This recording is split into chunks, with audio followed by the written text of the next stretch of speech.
Gordon, the big engine, and Thomas the tank engine puffed buffer to buffer back home.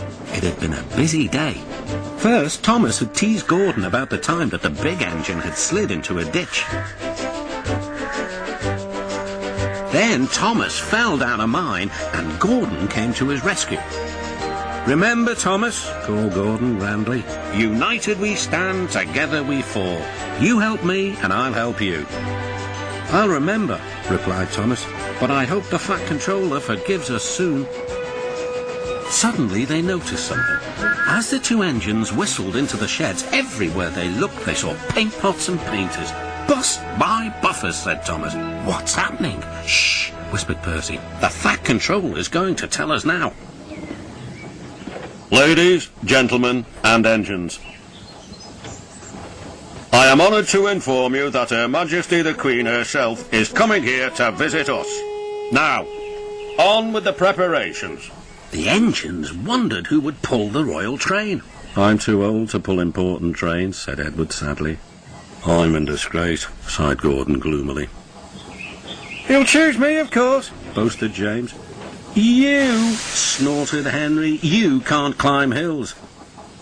He will ask me to pull the train, and I'll have a new coat of paint." Then the rain came. Henry's driver and fireman covered up their cab to keep dry. A painter was on the ladder above the line. Henry's smoke blew high into the air. The painter couldn't see. Both he and the paint pot fell all over Henry. Poor Henry.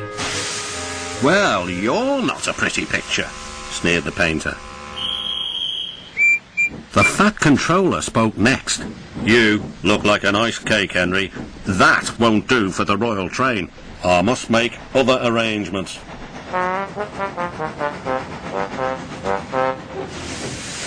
Gordon and Thomas were waiting for him. "Please, sir." "One at a time," replied the Fat Controller.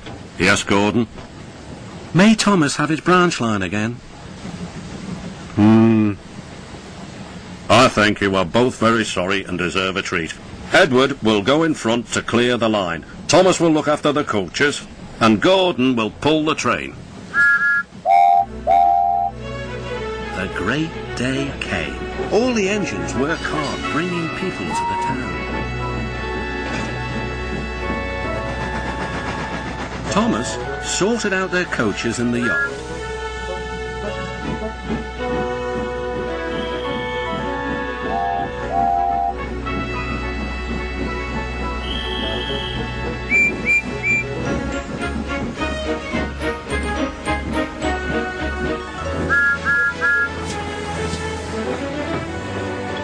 Edward steamed in.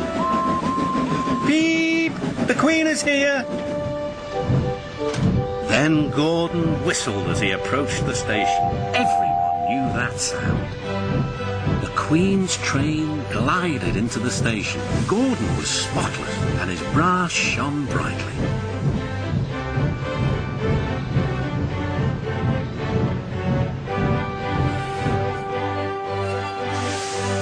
The Fat Controller stood to attention.